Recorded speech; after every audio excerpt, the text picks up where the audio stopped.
India TV YouTube channel को subscribe करें और बेल आइकन दबाएं।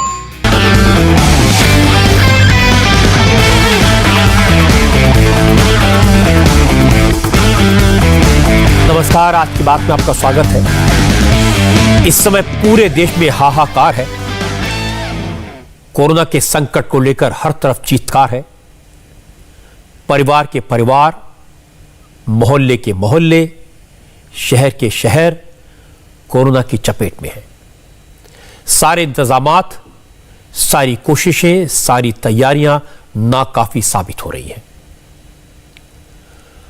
ऑक्सीजन की कमी है, दवाओं की कमी है, बेड्स की कमी है।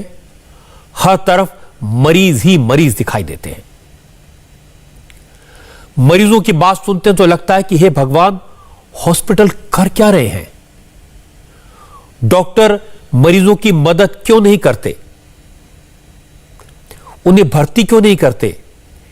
एडमिट नहीं कर सकते तो कम से कम बाहर बैठाकर दवा दे सकते हैं, ऑक्सीजन लगा सकते हैं, हो सकता है जान बच जाए। लेकिन जब हॉस्पिटल्स की, डॉक्टर्स की बात सुनते हैं तो पता चलता है कि वो कैसी कैसी परेशानियों का सामना कर रहे हैं, कैसी क्राइसिस की सिचुएशन है। डॉक्टर्स, नर्सेज, हेल्थ वर्कर्स 18-18 घंटे काम कर रहे हैं, लगातार खड़े हैं। लेकिन समस्या इतनी विकराल है कि पार नहीं पाते। दिल्ली, मुंबई, लखनऊ, गुरुग्राम, भोपाल, नोएडा, उज्जैन, इंदौर, कानपुर, किसी भी शहर का हाल पूछ लीजिए। सब शहरों में हॉस्पिटल्स के डॉक्टर्स ने मुझे फोन किया, मैसेज दिए और दो ही बात कहते हैं, किसी तरह से थोड़ी ऑक्सीजन दिलवा दीजिए, किसी तरह सरकार तक हमारी बात पहुंचा दीजिए। अगर जल्दी से ऑक्सीजन का इंतजाम ना हुआ तो बहुत बड़ा संकट आ जाएगा, विस्फोट हो जाएगा, मरीजों की जान चली जाएगी। कुछ हॉस्पिटल वालों ने कहा कि उनके पास बेड है, डॉक्टर्स हैं, हेल्थ वर्कर्स हैं, लेकिन ऑक्सीजन नहीं है, इसलिए वो मरीजों को भर्ती नहीं कर रहे। डॉक्टर्स ने कहा अब ऑक्सीजन सप्लाई करने वाली कंपनियों ने हाथ खड़े कर दिए, हम करें तो क्या करें। उन्होंने कह दिया इससे ज्यादा ऑक्सीजन नहीं दे सकते, दूसरे वेंडर के पास जाओ। अब कहां जाएं? जरा सोचिए, हॉस्पिटल में 200 से ज्यादा कोरोना के पेशेंट ऑक्सीजन सपोर्ट पर हो और ऑक्सीजन के टैंकर में रेड लाइट जलने लगे, प्रेशर कम होने लगे, ऑक्सीजन का लेवल 0 की तरफ दिखने लगे, तो हॉस्पिटल में जो डॉक्टर्स काम कर रहे हैं, इलाज कर रहे हैं, उनका क्या हाल होगा? हालात इतने खराब है कि दिल्ली सरकार ने मरीजों की बढ़ती संख्या को देखते हुए यमुना स्पोर्ट्स कॉम्प्लेक्स को कोविड सेंटर में तब्दील किया था। लेकिन इस सेंटर में भी दिक्कत हो रही है। जो डॉक्टर्स अपनी जान खतरे में डालकर लोगों की जान बचाने की कोशिश कर रहे हैं, वो ऑक्सीजन की कमी से पैनिक में है। और दूसरी बड़ी परेशानी है दवाओं की। जो दवाई पहले 15 रुपए में मिलती थी, वो या तो दुकान से गायब हो गई है या दुगनी कीमत पर मिल रही है। जो इंजेक्शन 5,000 का था, उसके लिए 1 लाख रुपए मांगे जा रहे हैं। जो ऑक्सीजन का सिलेंडर पहले 500 रुपए का मिलता था, अब उसे 20-20 हजार में बेचा जा रहा है। यानी जितना संकट है, जितनी मजबूरी है, जितनी तकलीफ है, उसके लिए उतने ही ज्यादा दाम देने पड़ रहे हैं। बहुत से ऐसे लोग हैं जो इस संकट को पैसा कमाने का मौका मान रहे हैं। आज मैं आपको ऐसे लालची लोगों के चेहरे भी दिखाऊंगा। एक एक करके बात करते हैं। सबसे पहले ऑक्सीजन की कमी पर डिटेल में बात करते हैं। कौन सोच सकता था कि दिल्ली और एनसीआर के लोग ऑक्सीजन के लिए तरस जाएंगे? हॉस्पिटल छोटा हो या बड़ा हो, यहां सबकी हालत एक जैसी है। सर गंगाराम जैसा बड़ा हॉस्पिटल हो या फिर शांति मुकुंद जैसा छोटा हॉस्पिटल, सबकी सांसें अटकी हुई हैं। दिल्ली का सरोज हॉस्पिटल हो या बत्रा हॉस्पिटल, माता चंदन देवी और सरोज हॉस्पिटल, सबका यही हाल है। हमने कई सारे हॉस्पिटल से जानकारी हासिल की है, सब जगह ऑक्सीजन का टैंक लाल बत्ती जला रहा है। दिल्ली सरकार का दावा है कि दिल्ली के 6 हॉस्पिटल्स में तो ऑक्सीजन बिल्कुल खत्म हो चुकी है। किसी हॉस्पिटल के पास 4 घंटे की ऑक्सीजन बची है तो किसी के पास 2 घंटे की। डॉक्टर्स लगातार केंद्र से, राज्य सरकार से ऑक्सीजन की सप्लाई की गुहार लगा रहे हैं। कुछ हॉस्पिटल ऐसे हैं जो ऑक्सीजन की सप्लाई को लेकर हाईकोर्ट चले गए। कई हॉस्पिटल ऐसे हैं जहां यह कह दिया गया कि चूंकि मौजूदा मरीजों के लिए ऑक्सीजन का इंतजाम नहीं हो पा रहा, इसलिए वो नए मरीजों को एडमिट नहीं कर पाएंगे। दिल्ली के deputy chief minister Manish Sisodia ने दिल्ली के हॉस्पिटल्स में ऑक्सीजन की स्थिति पर ट्वीट किया तो और पैनिक मच गया, क्योंकि मनीष सिसोदिया ने जो लिस्ट जारी की उसमें सेंट स्टीफेंस हॉस्पिटल में ऑक्सीजन खत्म दिखाई गई। अंबेडकर हॉस्पिटल में सिर्फ 4 घंटे की ऑक्सीजन बची। दिल्ली के गंगाराम हॉस्पिटल के चेयरमैन ने भी कहा जितनी ऑक्सीजन चाहिए उतनी मिल नहीं रही। हालात सुधरे, ऑक्सीजन वक्त पर मिले, इसके लिए सरकार का इंटरवेंशन बहुत जरूरी है। जब 500 में लगभग 400 लोगों को ऑक्सीजन लगी है तो उसमें एक रिजर्वायर बनाना जरूरी है। हमारी ये जब भी 4000 से सप्लाई नीचे जा रही है, 4000 हमारे पास है भी, तो उसके बाद वेंटिलेटर जो है वो बंद होना शुरू हो जाते हैं, क्योंकि ऑक्सीजन का फ्लो प्रेशर कम हो जाता है। नॉर्मली 2, 4, 10 वेंटिलेटर चल रहे हैं कोई प्रॉब्लम नहीं होती है। अब आपके पास इतने वेंटिलेटर चल रहे हैं और इतने हाई फ्लो जो ऑक्सीजन सप्लाई है। इस बार हमारे केस ऑलरेडी 515 केसेज हैं और 128 आईसीयू बेड्स हैं और प्रैक्टिकली 80% पेशेंट लोगों को जो बाकी भी बेड उनको भी ऑक्सीजन लगी हुई है, बिकॉज जिनको ऑक्सीजन की जरूरत है उनको तो हम दाखिल नहीं कर रहे हैं। तो इसलिए जो रिक्वायरमेंट है बहुत ज़्यादा हो गई। तो सप्लाई जो है वो क्योंकि सारे पेशेंट को ऑक्सीजन लगी हुई है तो नेचुरली और रिजर्वायर का होना जरूरी है। जी मैं कहूँ कि मेरे पास आज 10,000 स्क्वायर फीट क्यूबिक मीटर है और जब टैंकों की जो लेवल है 3,000 4,000 पहुँच जाएगी, उस टाइम ऑक्सीजन का प्रेशर नीचे कम होना शुरू हो जाएगा। उस टाइम हमें वेंटिलेशन और ये जब जितनी हाई फ्लो ऑक्सीजन वो नहीं दे पाते हैं, तो इसलिए प्रॉब्लम हमारी एवरी डे। तो हमारे पास यदि हमारी डेली कंजप्शन से 8,500 से 9,000 तक है तो हमारे पास ideally round about 14,000 cubic metre होनी चाहिए, जिससे प्रेशर लगातार बना रहेगा। आपको जानकर हैरानी होगी, दुख होगा। अब से थोड़ी देर पहले सर गंगाराम हॉस्पिटल ने फिर से डिस्ट्रेस कॉल दी है। रात 8 बजे हॉस्पिटल में सिर्फ 5 घंटे की ऑक्सीजन बची है। यह दिल्ली का बहुत रेपुटेड हॉस्पिटल है। सोचिए सिचुएशन कितनी सीरियस है। आप इस बात से अंदाजा लगा सकते हैं कि पिछले साल कोरोना की फर्स्ट वेव के वक्त गंगाराम हॉस्पिटल में एक बार में सबसे ज्यादा 298 मरीज एडमिट हुए थे। इनमें से 81 मरीज उस वक्त ऑक्सीजन पर थे।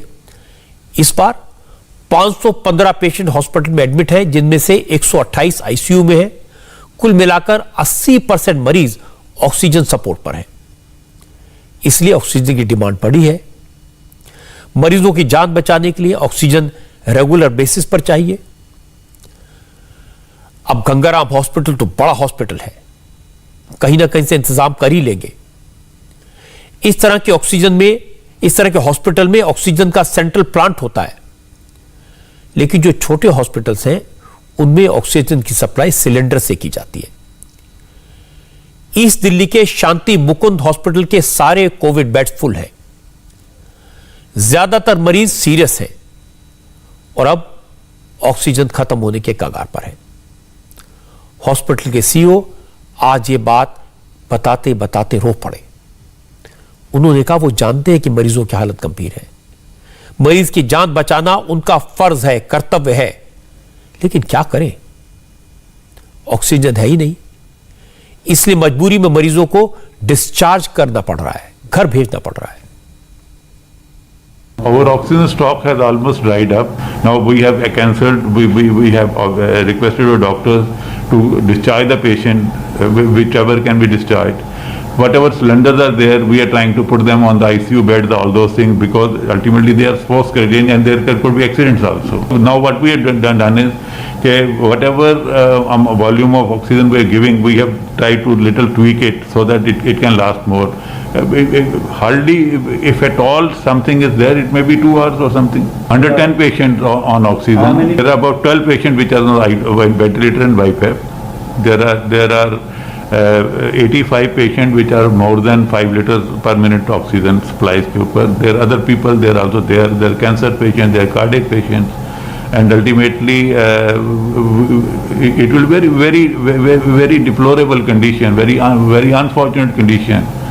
We probably, you see, we as a doctor, we as a hospital, we are supposed to give life. If we cannot give them oxygen even, what is the situation? When patient comes to, patient will die.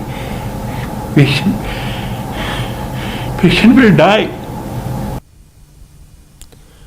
कितनी बार हमने देखा है कि hospital के बाहर मरीजों के relatives doctors पर नाराज होते हैं, इलाज क्यों नहीं हो रहा, अंदर आने क्यों नहीं देते। लेकिन डॉक्टर सुनील सागर के आंसू उनके दर्द का सबूत है। डॉक्टर्स की क्या हालत है इसका एग्जाम्पल है। कितने उदाहरण मैं आपको दिखाऊं। दिल्ली के सरोज हॉस्पिटल में इसी तरह की सिचुएशन है। डॉक्टर्स ने हमारे रिपोर्टर को बताया कि 70 से ज्यादा मरीज क्रिटिकल हैं और उनके हॉस्पिटल की ऑक्सीजन सप्लाई किसी भी वक्त खत्म हो सकती है। और यह वही हॉस्पिटल है जिसने ऑक्सीजन सप्लाई को लेकर दिल्ली हाईकोर्ट का रुख किया था, कोर्ट से ऑक्सीजन की गुहार लगाई थी। कोई हॉस्पिटल इससे ज्यादा क्या कर सकता है। रोहिणी के सरोज सुपर स्पेशलिटी हॉस्पिटल में हमारे पीछे आप ये सिलेंडर देख सकते हैं, ऑक्सीजन का सिलेंडर है, लेकिन अस्पताल प्रशासन के मुताबिक सिर्फ 1 घंटे का ऑक्सीजन इसमें बचा है, बिल्कुल लो लेवल पर जा चुका है। और यहाँ बता दें 117 कोविड पेशेंट एडमिट हैं, जिनमें कि 77 के करीब ऐसे हैं जो कि क्रिटिकल कंडीशन में हैं। ये सारे पेशेंट जो है वो हाई फ्लो ऑक्सीजन पे होते हैं। ऑक्सीजन उनको बहुत ज़्यादा मात्रा में ऑक्सीजन की रिक्वायरमेंट होती है। उनके बिना उनका जो सैचुरेशन होता है वो बहुत ही ज़्यादा एकदम से फॉल हो जाता है अगर ऑक्सीजन की सप्लाई थोड़ी सी भी अगर कम हो जाए इनमें। और ये हमारे आईसीयू और क्रिटिकल एरिया के पेशेंट्स होते हैं ज़्यादातर।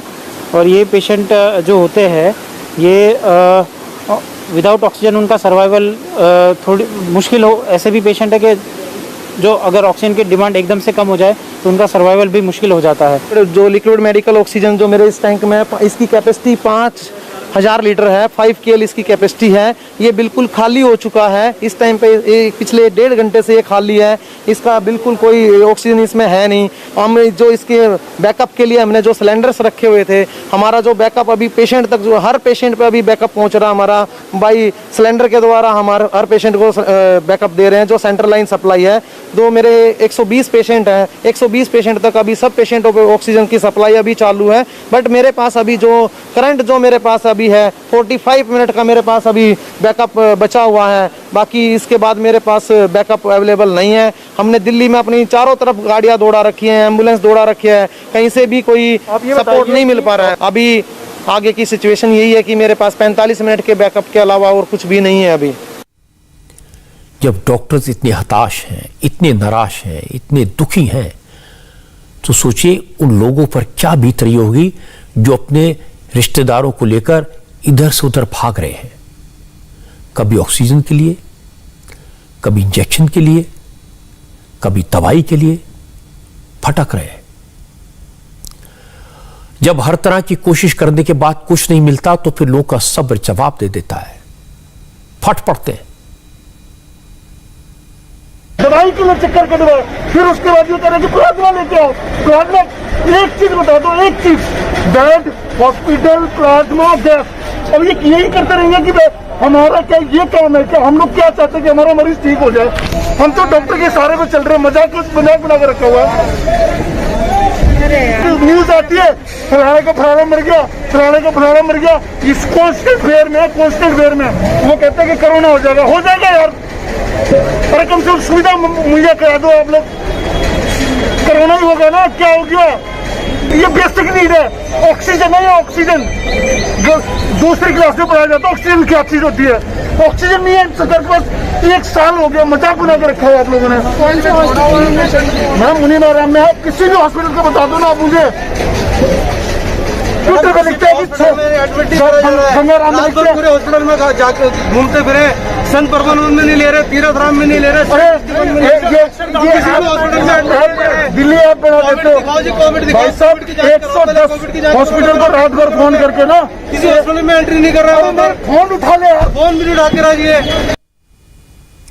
आज दिन भर दिल्ली के अलग अलग इलाकों से इसी तरह के गुस्से की बातें सुनने को मिली। वक्त की सीमाएं हैं, नहीं तो मैं आपको ऐसे बहुत सारे लोगों की बातें सुनवाता, आपका दिल रो पड़ता। और लोगों का गुस्सा जायज है, उनका दर्द सही है, तकलीफ में है, क्या करें, कहां जाएं, किसके आगे हाथ जोड़ें। जहां मौका मिलता है अपनी नाराजगी जाहिर करते हैं, मीडिया को देखते हैं, टीवी के कैमरा को देखते हैं, अपनी बात कहते हैं, अपना दर्द कहते हैं, और उसमें गलत भी क्या है। लेकिन डॉक्टर्स भी करें तो क्या करें। आज मुझे एक उदाहरण आपको देता हूं। दिल्ली के Balaji action medical institute and hospital के मेडिकल डायरेक्टर के यहां से मैसेज आया। डायरेक्टर साहब परेशान थे, हॉस्पिटल के पास सिर्फ 2 घंटे की ऑक्सीजन बची है। उन्होंने कहा अगर आप लिक्विड ऑक्सीजन का कुछ इंतजाम करा दे तो बड़ी मेहरबानी होगी।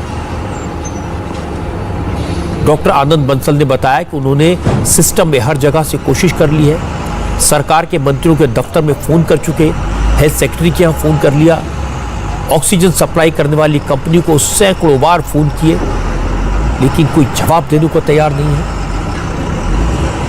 अब वो मुझसे कह रहे थे आप मेरी बात सरकार तक पहुंचा दीजिए, वरना हॉस्पिटल जो मरीज हैं उनकी जान खतरे में पड़ जाएगी। सर हमारे पास 2 या 3 घंटे की ऑक्सीजन बची हुई है और लिक्विड ऑक्सीजन टैंक में हमारे पास बहुत क्रिटिकल लेवल आ गया है। हमारे पास 81 पेशेंट्स आईसीयू में हैं जो वेंटिलेटर पे या हाई फ्लो ऑक्सीजन पे चल रहे हैं और हमें इस टाइम ऑक्सीजन की सख्त जरूरत है। हम लोग बार बार गवर्नमेंट से यही कहते हैं, जब सारे डॉक्टर्स, नर्सिस, हाउसकीपिंग, सभी मेडिकल पर्सनल लोगों की सेवा में लगे हुए हैं, तो हमें भी मेडिसिन और ऑक्सीजन की फ्री सप्लाई दी जाए। कभी मेडिसिन टोसी अवेलेबल नहीं है मार्केट में और अब ऑक्सीजन जैसी चीज हमें नहीं मिल रही है, तो उसके लिए बहुत बुरा लग रहा है कि हम मरीज हमारे पास हैं, बेचारे रो रहे हैं और हमारे पास ऑक्सीजन की इतनी कमी है। मैं सरकार से यही प्रार्थना करूंगा कि इन मरीजों का ध्यान रखा जाए, हमें ऑक्सीजन की फ्री सप्लाई दी जाए ताकि हम मरीजों का ज्यादा से ज्यादा इलाज कर सकें। मेरे पास टोटल 255 के करीब पेशेंट हैं, जिसमें से 220 पेशेंट हमारे पास कोविड के हैं और उसमें से 81 पेशेंट जो हैं वो आईसीयू में है। टोटल 140 पेशेंट्स के पास ऑक्सीजन चल रही है। डॉक्टर आनंद बंसल की बात हमने तुरंत इंडिया टीवी पर दिखाई, उनको लाइव बुलाया, उनकी बात सुनी, अथॉरिटीज से बात की, इंडिया टीवी पर यह खबर दिखाई गई। असर यह हुआ कि ऑक्सीजन का प्रोडक्शन करने वाली एक बड़ी कंपनी ने बालाजी हॉस्पिटल को संपर्क किया और शाम होते होते हॉस्पिटल को ऑक्सीजन की सप्लाई पहुंच गई, मरीजों की जान बच गई। हमने अपना फर्ज निभाया, डॉक्टर्स, नर्सेज वो भी अपना फर्ज निभा रहे हैं, सरकारें भी कोशिश कर रही हैं, लेकिन दिक्कत है कि संकट इतना बड़ा है, मरीजों की तादाद इतनी ज्यादा है कि सारी कोशिशें कम पड़ रही हैं। दिल्ली सरकार ने मरीजों को एडमिट करने के लिए यमुना स्पोर्ट्स कॉम्प्लेक्स और कॉमनवेल्थ गेम्स विलेज को कोविड सेंटर्स के तौर पर तैयार किया है, लेकिन यहां भी दिक्कत है। यमुना स्पोर्ट्स कॉम्प्लेक्स में फिलहाल ऑक्सीजन तो है, लेकिन सिर्फ ऑक्सीजन से क्या होगा। मरीज को ऑक्सीजन देने के लिए पाइप चाहिए, मास्क चाहिए, नेजल कैप चाहिए, कई तरह का सपोर्ट सिस्टम चाहिए, वो है नहीं। ये एक नई तरह की दिक्कत है। यहां काम करने वाले डॉक्टर्स का कहना है कि अब सरकार को ऑक्सीजन सपोर्ट देने के लिए जो जरूरी कंपोनेंट्स हैं वो विदेश से मंगवाने चाहिए, इंपोर्ट करने चाहिए। ऑक्सीजन की कमी केवल यमुना इसमें नहीं, सारे पूरी दिल्ली में ही है। और इसी कारण से जो डॉक्टर्स फॉर यूथ संस्था जो 4 Yamuna sports complex, Commonwealth village stadium, सैनाई बाग और रोज एवेन्यू सारे जगह पे शॉर्टेज है और बाकी दूसरे सेंटर्स पे भी शॉर्टेज है। एंड मैं यहाँ नई बात जो मैं बताऊंगा कि ऑक्सीजन ही नहीं, ऑक्सीजन के साथ ऑक्सीजन सिलेंडर से जो कनेक्ट होता है वो कनेक्टर के साथ वो ट्यूबिंग, पाइप, ह्यूमिडिफायर, वो सारे चीज की जरूरत है। सो मेरा रिक्वेस्ट यही रहेगा कि ये जल्द से जल्द, अगर ये इंडिया में अवेलेबल नहीं है तो किसी और दूसरे कंट्री से जो है ना इंपोर्ट करके, और ये तो कुछ घंटों में आ सकता है अगर किसी बगल की कंट्री में ये सब चीजें अवेलेबल हैं तो। जैसा हाल दिल्ली का है वैसा ही हाल उत्तर प्रदेश का है। नोएडा से लेकर लखनऊ तक हर जगह ऑक्सीजन को लेकर हाहाकार मचा है। किसी हॉस्पिटल के पास अगले दिन तक का ऑक्सीजन का रिजर्व नहीं है। नोएडा का प्रकाश हॉस्पिटल हो या जाना माना कैलाश हॉस्पिटल, हर जगह सिर्फ चंद घंटों की ऑक्सीजन बची है। हॉस्पिटल्स में मरीजों के रिलेटिव्स रो रहे हैं और हॉस्पिटल्स ने उनके सामने हाथ खड़े कर दिए हैं। प्रकाश हॉस्पिटल ने कहा कि उसके पास 2.5 से 3 घंटे की ऑक्सीजन है। इसी तरह कैलाश हॉस्पिटल के पास, जिसकी 4 ब्रांचेस हैं, चारों हॉस्पिटल्स में ऑक्सीजन की कमी है। कैलाश हॉस्पिटल की ग्रुप मेडिकल डायरेक्टर ने कहा सिचुएशन काफी क्रिटिकल है। जो पेशेंट्स हॉस्पिटल में भर्ती हैं उन्हें ही मुश्किल से ऑक्सीजन की सप्लाई हो पा रही है, इसलिए अब नए मरीजों की भर्ती बंद कर दी गई है। हमारे पास इस टाइम करीब 450 मरीज हैं जो एडमिट है। हमने अपने आप को स्ट्रेच किया, बेड बढ़ाए, दवाइयां मंगाई, अपने डॉक्टरों को हम डबल ड्यूटी करा रहे हैं। पूरी रात से हम लगे हुए हैं आज ऑक्सीजन के पीछे। अब हमारे पास करीब 7-8 घंटे की है। मतलब सुबह 6 बजे से हम सब, सारी मैनेजमेंट, हमारी रिसेप्शन, हमारे मेंटेनेंस टीम फोन पे हैं। हमारे पूरे ग्रुप हॉस्पिटल्स में हमें ऑक्सीजन की जरूरत है, क्योंकि ऑक्सीजन के बगैर हमने सब जगह एडमिशन भी स्टॉप कर दी है। हम नया पेशेंट ले ही नहीं रहे, क्योंकि जो हमारे पास है कम से कम उसके लायक तो हमारे पास ऑक्सीजन है। हमारे इस नोएडा हॉस्पिटल में मुश्किल से 4-5 घंटे की ऑक्सीजन बची है। हम लोग को समझ नहीं आ रही है। इस टाइम हम यही मीटिंग कर रहे थे कि हम करें क्या आगे, क्योंकि ऑक्सीजन तो हम रेट भी ज्यादा देने को तैयार है, हम कुछ भी देने को, ताकि मरीज बच जाए। मैं कैलाश हॉस्पिटल को अच्छी तरह जानता हूं। इस पर लोगों का बहुत भरोसा है। यहां बहुत काबिल डॉक्टर्स हैं और ऐसे डॉक्टर्स हैं जो जी जान से जुटे हुए। हॉस्पिटल पर जबरदस्त प्रेशर है, लेकिन डॉक्टर्स करे तो क्या करें। ऐसा प्रेशर, ऐसा संकट पूरे उत्तर प्रदेश में है। मरीजों की बढ़ती तादाद के सामने सिस्टम जवाब दे रहा है। लखनऊ का हाल मैं आपको बताता हूं। कोई भी हॉस्पिटल यहां कोविड के मरीजों को एडमिट करने को तैयार नहीं है। मरीजों के लिए बेड्स नहीं है और ना ही बेड्स पर ऑक्सीजन का सपोर्ट है। ऑक्सीजन प्लांट पर सुबह से ही सैकड़ों लोग सिलेंडर रिफिल कराने के लिए लाइन लगाते हैं, लेकिन इनमें से ज्यादातर खाली हाथ लौटते हैं। आज हमारी संवाददाता रुचि कुमार लखनऊ में ऑक्सीजन रिफिल सेंटर्स पर गई और फिर हॉस्पिटल्स में जाकर ग्राउंड सिचुएशन देखी। जो तस्वीरें देखी, जो बातें सामने आई, वो डराने वाली है। रोते बिलखते लोग, अपने रिश्तेदार के लिए परेशान लोग। क्या आप कल्पना कर सकते हैं कि 500 या 1000 में मिलने वाला ऑक्सीजन सिलेंडर 35 हजार में बिक रहा है, और वो भी सबको नहीं मिल पाता। लोग परेशान हैं, समझ नहीं पा रहे करें तो क्या करें। ऑक्सीजन का इंतजाम कहां से करें, कैसे करें। रुचि कुमार ने जिन लोगों से बात की, उनका दर्द, उनकी तकलीफ देखकर दिल रोता है। लेकिन हालात ऐसे हैं कि किसी के पास कोई जवाब नहीं है। किसे दोष दें। प्राइवेट अस्पताल है, उनमें बहुत सारे अस्पतालों में लिखकर चिपका दिया गया कि ऑक्सीजन नहीं है। मरीजों को कह दिया गया कि ऑक्सीजन सिर्फ 2 घंटे की बची है, आप अपने मरीज को घर ले जाइए। बहुत सारे जो यहाँ भर्ती हैं मरीज, उनके रिश्तेदार हमारे साथ हैं। दिन भर में 24 घंटे में 2 बार सिलेंडर मिला है, और वो अभी जो सिलेंडर मिला है वो भी लीक कर रहा है मैम। 50 पॉइंट्स गैस बची है मैम। जो मेरे बगल में वेंटिलेटर पे आंटी है, उनकी गैस खत्म हो गई है, उनके घर वाले रो रहे हैं। उनके जब पहले उनको मिलेगा तब मिलेगा, लेकिन एटलीस्ट किसी को तो कुछ नहीं मिल रहा है मैम। बहुत बुरी स्थिति है। अगर एक छोटी सी गाड़ी में 20-50 सिलेंडर आते हैं, 1000 बेड की कैपेसिटी या कम से कम कुछ नहीं तो 200 बेड की कैपेसिटी, जहां पे इतने बुरे हालात चल रहे हैं जिस शहर में, क्या उसमें 100 लोग या 50 लोग ऐसे नहीं होंगे जिनको परमानेंट ऑक्सीजन की जरूरत होगी? ऑक्सीजन लाइन में 150 का प्रेशर आना चाहिए, 25 का प्रेशर आ रहा है, कैसे जिंदा रहेंगे मैम? मेरी मम्मी को भी तो बेड नहीं मिल रहा है। इतने देर से सीएमओ ऑफिस में कॉल करने की कोशिश करें, कोई नहीं सुन रहा है। घर पे हैं, ऑक्सीजन की कमी उनको भी है। क्या हो रहा है? बेड की कब हुआ कोविड? उनको कोविड हुए 1 हफ्ता हो गया है और यहाँ बार बार कॉल किए जा रहे हैं, कोई नहीं सुन रहा, कोई भी कुछ नहीं सुन रहा है। मना कर रहे हैं सब लोग कि घर पे रखिए उनको, घर पे ध्यान रखिए। कैसे रखें ध्यान? कोई भी तो नहीं है ध्यान रखने वाला। हम ही रख रहे थे। कल बहन आई है बैंगलोर से जल्दी मम्मी को देखने, लेकिन अब नहीं संभाला जा रहा है ना। और यहाँ कॉल करें कोई सुन ही नहीं रहा, पता नहीं क्यों। घर में क्या सांस लेने में बहुत तकलीफ? हाँ, अब सांस लेने में भी बहुत दिक्कत होने लगी है। 60 तक है अभी उनका, लेकिन सांस नहीं आ रहा। उनको खून की बहुत उल्टियाँ हुई हैं, नाक से उल्टियाँ हुई हैं, मतलब नाक से खून गिरा है और मुंह से बहुत खून की उल्टियाँ हुई हैं। कोई फोन नहीं उठाता है, कोई रिप्लाई नहीं करता है।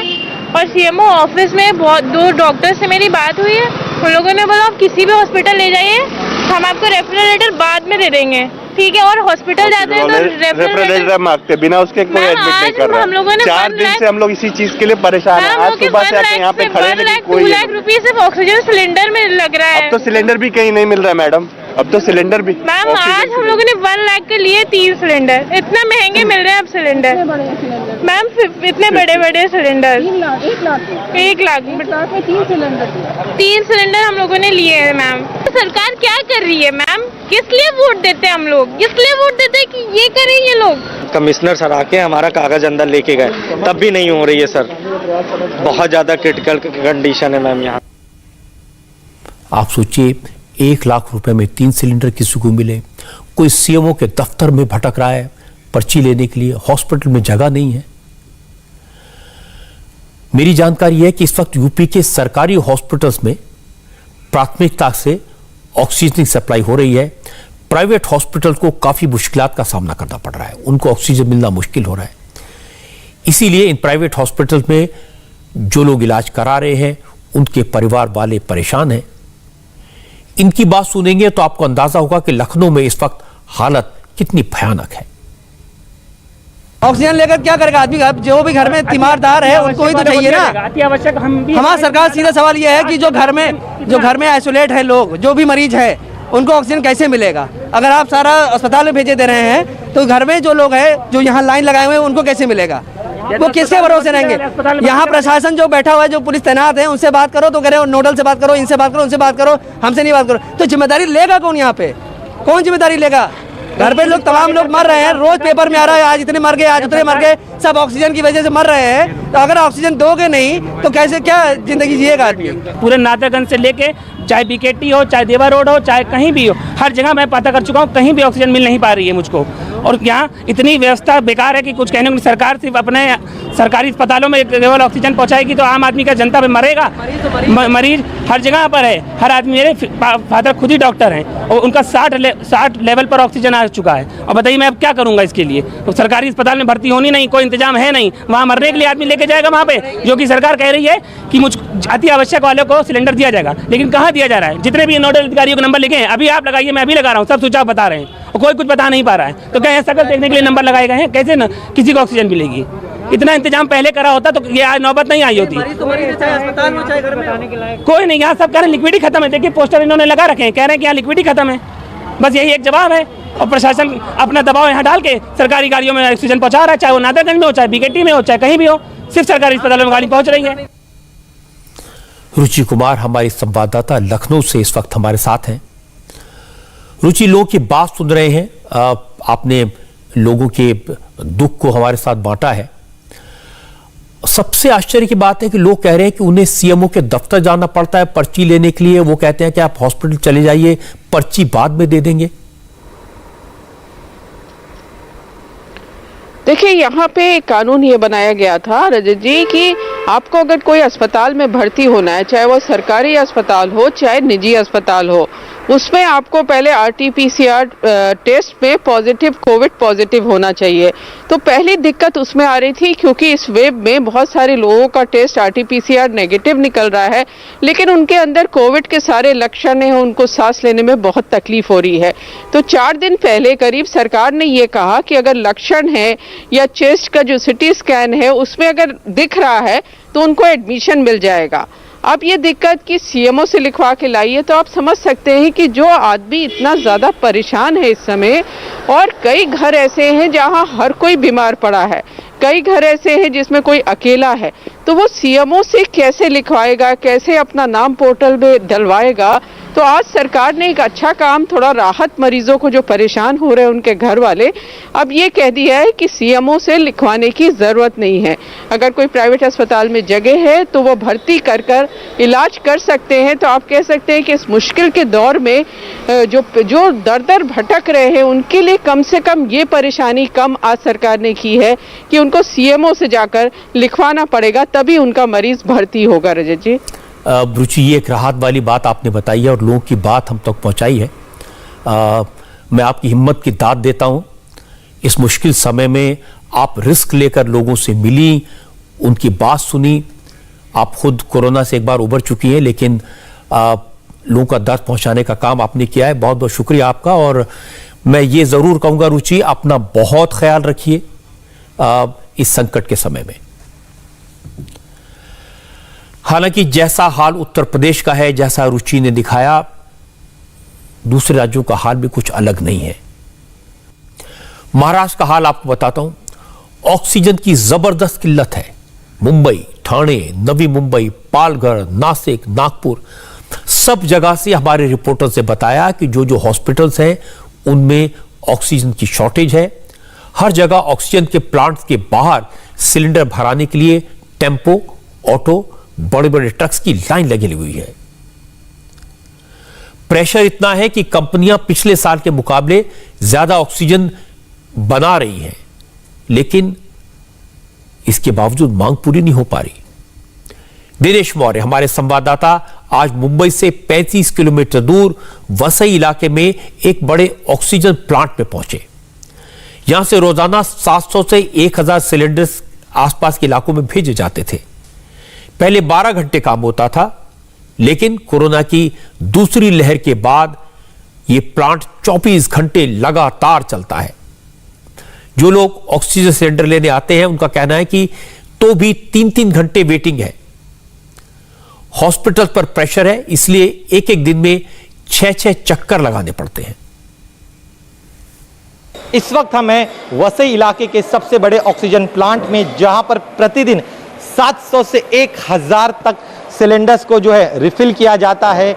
वसई, नालासोपारा, नायगांव, विरार, थाने, नवी मुंबई, साथ ही में मुंबई के कई इलाकों से जो लोग हैं, जो अस्पताल है, वो अपने सिलेंडर्स को यहाँ पर लेकर आते हैं। खाली सिलेंडर यहाँ पर आता है, उनमें ऑक्सीजन भरा जाता है और फिर इन ऑक्सीजन से भरे सिलेंडर्स को लेकर अलग अलग गाड़ियाँ अस्पतालों की तरफ रुख करती है। 24 घंटा यहाँ पर काम चलता है। यहाँ के जो इंचार्ज है उनका कहना है कि पहले ऐसा नहीं था, कोविड के पहले काम बेहद कम होता था, बहुत कम गाड़ियाँ आती थी, कम 8 से 10 घंटे ही काम चलता था। लेकिन जब से कोरोना के मामले बढ़े हैं और जब से ऑक्सीजन की भारी कमी हुई है, तभी से ही काम का दबाव जो है वो बहुत ज़्यादा बढ़ गया है। अभी भी आप यहाँ पर देख सकते हैं किस तरह से जो मजदूर है वो लगातार काम कर रहे हैं। एमटी छोटे सिलेंडर हो या बड़े सिलेंडर हो या ड्यूरा सिलेंडर्स हो, उन्हें यहाँ पर लाते हैं और यहाँ पर आप देखिए किस तरह से उन सिलेंडर्स को जो है भरने का काम यहाँ पर चल रहा है। यहाँ पर खाली सिलेंडर्स में ऑक्सीजन भरा जा रहा है। कई सारी गाड़ियाँ आती है, काफ़ी समय से भर रही है। आप लोग वेटिंग पीरियड कितना होता है? कम से कम सर 3 घंटा। अच्छा, 15 बाटला भरने के लिए 3 घंटे लगते ही है। अच्छा, और ये क्या, और ये आप कहाँ लेकर जाएंगे? जैसे बता, आप अपने अस्पताल के लिए दिन में कितने बार आपको चक्कर लगाने पड़ते हैं और ऑक्सीजन की स्थिति वहाँ पर क्या है? कम से कम सर 6 चक्कर मारने पड़ते हैं, 20-20, 10-10 के, जैसा रिक्वायरमेंट है। पेशेंट अगर वेंटिलेटर पे ज़्यादा है तो वो हिसाब से फिर बाटले कंजप्शन ज़्यादा है। मध्य प्रदेश का हाल आपको बताता हूं। यहां वायरस इतनी तेजी से फैला कि हॉस्पिटल्स में आईसीयू और कोविड बेड्स में ऑक्सीजन सप्लाई लगातार कम पड़ने लगी है। इसलिए अब ऑक्सीजन मैन्युफैक्चरिंग प्लांट्स के सामने लंबी लंबी लाइनें यहां भी दिखाई देती हैं।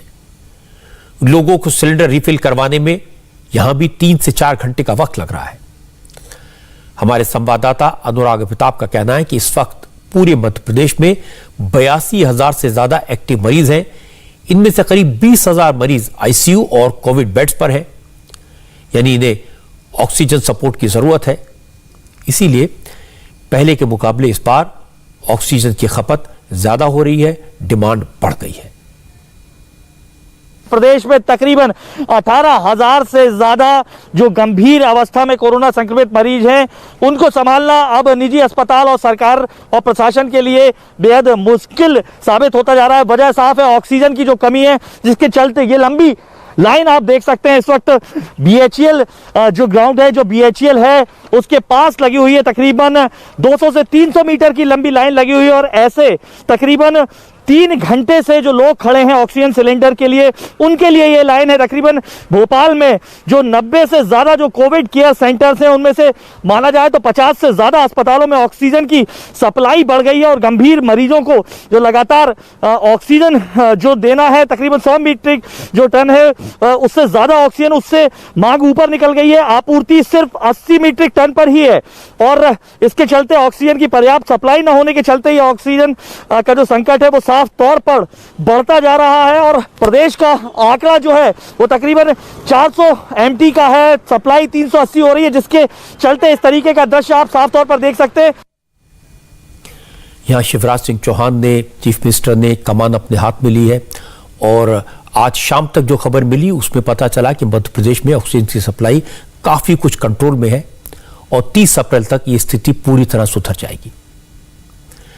लेकिन संकट तो है और इस तरह की संकट, इस तरह की तस्वीरें देखकर सुप्रीम कोर्ट को भी हालात की गंभीरता का अंदाजा हुआ। सुप्रीम कोर्ट ने सो मोटो एक्शन लिया, मौजूदा हालात को नेशनल इमरजेंसी जैसी सिचुएशन कहा। सबसे बड़ी कोर्ट ने सरकार से पूछा कि कोरोना पर काबू पाने के लिए क्या नेशनल प्लान बनाया गया है। अदालत ने सरकार से 4 सवालों पर जवाब मांगा। पहला, ऑक्सीजन की सप्लाई की सिचुएशन क्या है। दूसरा, कोरोना पॉजिटिव पेशेंट्स के लिए जरूरी मेडिसिन की अवेलेबिलिटी है या नहीं। तीसरा, वैक्सीनेशन को लेकर प्लानिंग कौन कर रहा है। और चौथा, लॉकडाउन का ऐलान करने का हक किसे है। सुप्रीम कोर्ट ने जाने माने वकील हरीश साल्वे को अमेरिकस क्यूरी अपॉइंट किया है। Chief justice S A Bobde की अध्यक्षता वाली बेंच ने कहा, लॉकडाउन को लेकर जिस तरह अलग अलग हाईकोर्ट्स में सुनवाई हो रही है उससे कंफ्यूजन बढ़ा है और रिसोर्सेज के डाइवर्जन की सिचुएशन पैदा हो गई है। ऑक्सीजन की सप्लाई की स्थिति कैसी है यह तो मैंने आपको बताया, लेकिन कोर्ट ने भी सरकार से पूछा कि ऑक्सीजन की सप्लाई को बेहतर करने के लिए सरकार आखिर कर क्या रही है। मैं आपको बता दूं कि सरकार हाथ पर हाथ रखकर नहीं बैठी है, वॉर फुटिंग पर काम हो रहा है, लेकिन हालात किसी युद्ध से भी भयानक हैं। कल प्रधानमंत्री नरेंद्र मोदी ने पश्चिम बंगाल में होने वाली अपनी सभी चुनाव रैलियों को रद्द कर दिया है और नरेंद्र मोदी 3 मीटिंग्स कल दिल्ली में करेंगे। पहली सुबह 9 बजे कोरोना मैनेजमेंट में लगी अपनी टीम के साथ होगी, जिससे एक अंदाजा लगेगा कि सिचुएशन क्या है। दूसरी मीटिंग महाराष्ट्र, उत्तर प्रदेश, मध्य प्रदेश, दिल्ली जैसे उन राज्यों के मुख्यमंत्रियों के साथ होगी जो कोरोना से सबसे ज्यादा प्रभावित है, सबसे ज्यादा संकट जहां पर है। और प्रधानमंत्री नरेंद्र मोदी की तीसरी मीटिंग ऑक्सीजन का प्रोडक्शन करने वाली बड़ी बड़ी कंपनियों के साथ होगी। सरकार की कोशिश है इस वक्त राज्यों के बीच बेहतर कोऑर्डिनेशन हो और सबसे ज्यादा जरूरी यह है कि ऑक्सीजन सप्लाई के रास्ते से स्पीड ब्रेकर्स हटाए जाएं। आज भी मोदी ने एक हाई लेवल रिव्यू मीटिंग की। इस मीटिंग के 2 बड़े मुद्दे रहे, पहला ऑक्सीजन का प्रोडक्शन और दूसरा तेज रफ्तार से ऑक्सीजन का डिस्ट्रीब्यूशन। इस मीटिंग में बताया गया कि अब सरकार रोज 3,300 मीट्रिक टन से ज्यादा ऑक्सीजन हॉस्पिटल्स को सप्लाई कर रही है। पहले ऑक्सीजन इंडस्ट्री में यूज होती थी और दूसरी बात, अब रेलवे के जरिए ग्रीन कॉरिडोर बनाकर ऑक्सीजन की सप्लाई को तेज किया गया है। रेलवे ने ग्रीन कॉरिडोर बनाकर विशाखापट्टनम से मुंबई तक 105 मीट्रिक टन लिक्विड ऑक्सीजन पहुंचाई। इसी तरह झारखंड से यूपी जाने वाली ऑक्सीजन ट्रेन के लिए भी ग्रीन कॉरिडोर बनाया गया है। यह ट्रेन लखनऊ पहुंचने वाली है। अब ऑक्सीजन का प्रोडक्शन भी बढ़ाया गया है, लेकिन दिक्कत है कि ऑक्सीजन की सप्लाई करने के लिए टैंकर्स की कमी है। इसीलिए इस तरह के टैंकर्स को इंपोर्ट किया जा रहा है। जो टैंकर्स हैं उनको जल्दी से जल्दी ऑक्सीजन का प्रोडक्शन करने वाली कंपनियों तक पहुंचाने के लिए एयरफोर्स की मदद ली जा रही है। इन कंटेनर्स को एयरफोर्स के जरिए प्लांट्स तक पहुंचाया जा रहा है और फिर वहां से वो रेलवे से निश्चित जगहों तक पहुंचेंगे। एयरफोर्स जरूरी दवाएं और इक्विपमेंट भी एयरलिफ्ट कर रही है। क्योंकि कई राज्य सरकारें दूसरे राज्यों में ऑक्सीजन के टैंकर्स को रोके जाने के इल्जाम लगा रही थी, इसलिए आज होम मिनिस्ट्री ने गाइडलाइंस जारी की। अब ऑक्सीजन सप्लाई करने वाली गाड़ियों के मूवमेंट पर कोई रोक नहीं होगी। ऑक्सीजन मैन्युफैक्चरर्स को राज्य सरकार और वहां के अफसर यह आदेश नहीं देंगे कि कंपनी कहां ऑक्सीजन की सप्लाई करे और कहां न करे।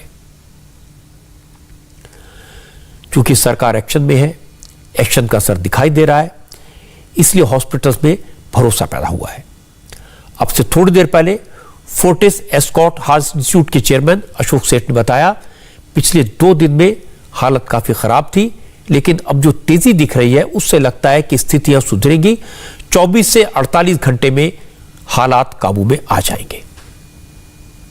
आई एम वेरी क्लियर कि ये अगले 24 and 48 आवर्स में सिचुएशन काफी रिजॉल्व हो। पैनिक की बात नहीं है, पैनिक की बात तक हम पहुंच गए थे, बट फ्रॉम हियर ऑन मैं देख रहा हूं कि सिचुएशन वर्क कर रही है, कोऑर्डिनेशन हो रहा है, एक्टिविटीज हो रही हैं, सेंट्रल कोऑर्डिनेशन हो गया है, हाई लेवल मीटिंग बैठ चुकी है, एंड व्हाटएवर जो हम चाहते हैं कि 24-48 घंटे में इसका रेजोल्यूशन होगा। 90% पे भी लोग ठीक रह सकते हैं, प्रोवाइडेड वो पैनिक न करे, प्रोवाइडेड वो उल्टा लेट जाए और इमीडिएटली वो 90% सैचुरेशन 95 पे पहुंच जाती है। सो मैं दूसरों से भी इस टाइम पे आग्रह करूंगा कि हाँ, सिचुएशन क्लोज कहीं जगह पे हुई थी, बट एक्चुअली सब सिचुएशन सॉल्व हो रही है और अगले 48 घंटे में हमें वो पिछले 48 घंटे वाली बातें देखने को नहीं मिलेंगी। आप पैनिक न करें। आप अपने डॉक्टर्स कहते हैं कि एक बड़ी दिक्कत है, लोगों में पैनिक है। जिनको ऑक्सीजन की जरूरत नहीं है वो भी ऑक्सीजन के जुगाड़ में लगे हैं। जो मरीज ठीक ठाक हैं वो भी 2 ऑक्सीजन सिलेंडर अपने पास रखकर बैठे हैं। इसके चक्कर में ऑक्सीजन की प्रॉब्लम और बड़ी हो गई। इसीलिए ब्लैक मार्केट करने वालों को मौका मिला। कोरोना के सेकेंड वेव से पहले ऑक्सीजन के जंबो सिलेंडर की कीमत सिर्फ 8,500 रुपए थी, लेकिन कई शहरों में 35-35 हजार रुपए में भी सिलेंडर नहीं मिल रहा। जंबो सिलेंडर में ऑक्सीजन को कंप्रेस करके रखा जाता है और इसको रिफिल करने का खर्च पहले सिर्फ 300 रुपए था, अब ये 2,500 रुपए में भी मिल नहीं रहा।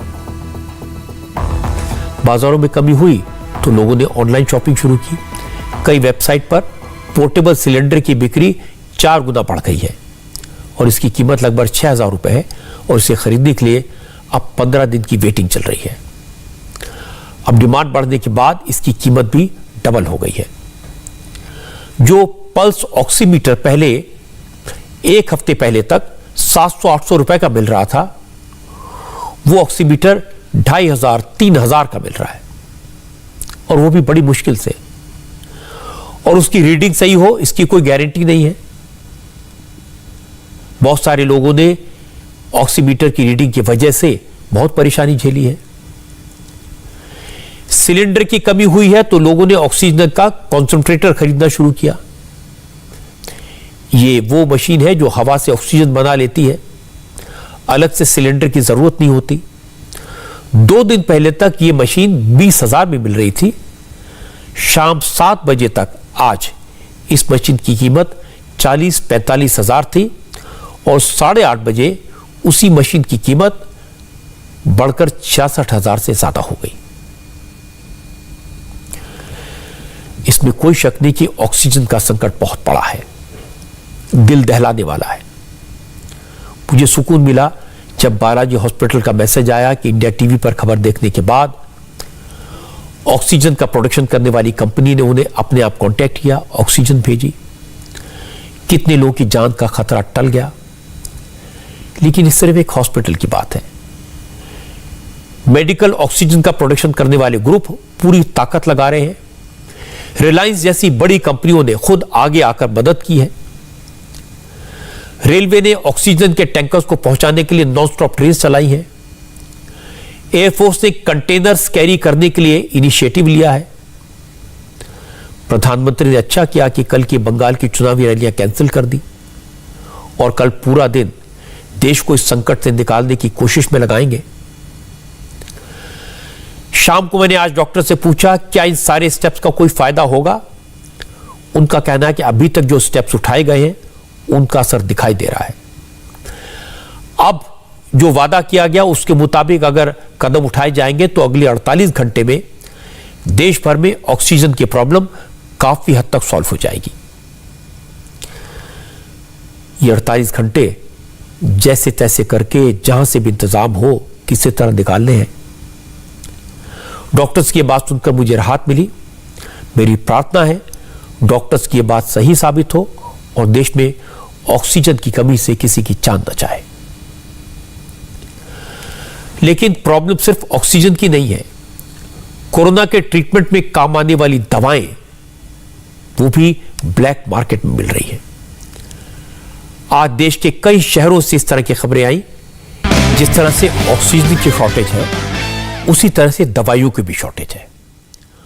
कुछ लोगों ने रेमडेसिविर, टेमीफ्लू, जिंकोविट इस तरह की हर उस दवा को स्टोर करके रख लिया है जिसका संबंध कोरोना के वायरस से है। आपको हैरानी होगी कि रेमडेसिविर के 6 वायल की कीमत करीब 2900 रुपए होती है, लेकिन कई जगहों पर मरीजों के परिवार वाले इसके लिए 1 लाख रुपए तक चुका रहे हैं और कई बार तो पैसे देने के बाद भी दवाई नहीं मिली। आजकल लोगों को विटामिन सी ज्यादा मात्रा में लेने की सलाह दी जाती है।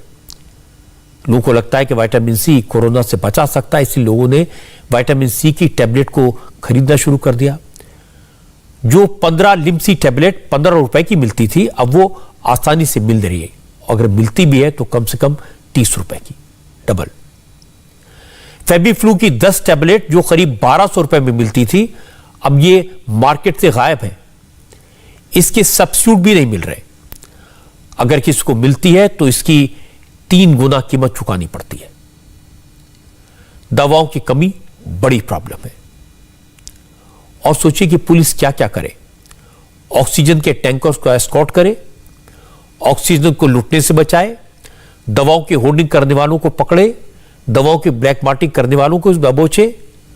और अब तो हाल यह कि कुछ लोग दवा की जगह पानी बेच रहे हैं। रेमडेसिविर इंजेक्शन की खाली बोतल में स्लाइन वाटर भरकर उसे बेचा जा रहा है। नागपुर में इसी तरह की नीच हरकत करने वालों को पुलिस ने पकड़ा। ये लोग रेमडेसिविर इंजेक्शन की जगह पानी का इंजेक्शन 28,000 रुपए में बेच रहे थे। इस रैकेट में शामिल लोग पिछले कई दिन से इस इंजेक्शन की कालाबाजारी कर रहे थे। कल कुछ मरीजों के रिश्तेदारों को इन लोगों पर शक हुआ। उन्होंने पुलिस से शिकायत की। जांच की तो पता चला कि इंजेक्शन की बोतल में स्लाइन वाटर भरा है।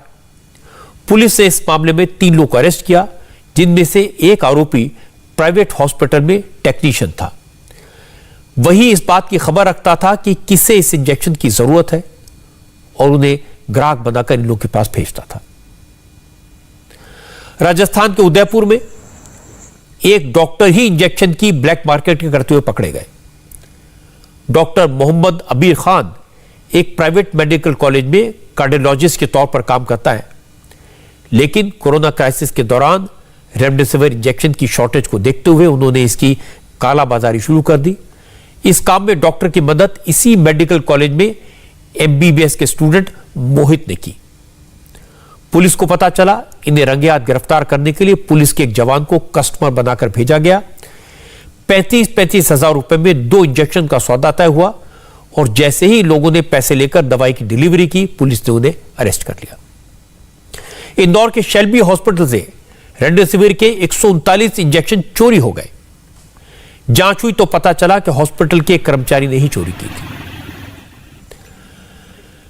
यह सही है कि दवाओं के ब्लैक मार्केटिंग हो रही है, चोरी हो रही है। कुछ लोग इंसानियत छोड़कर बेईमानी पर उतरे हैं, पैसा कमाना चाहते हैं।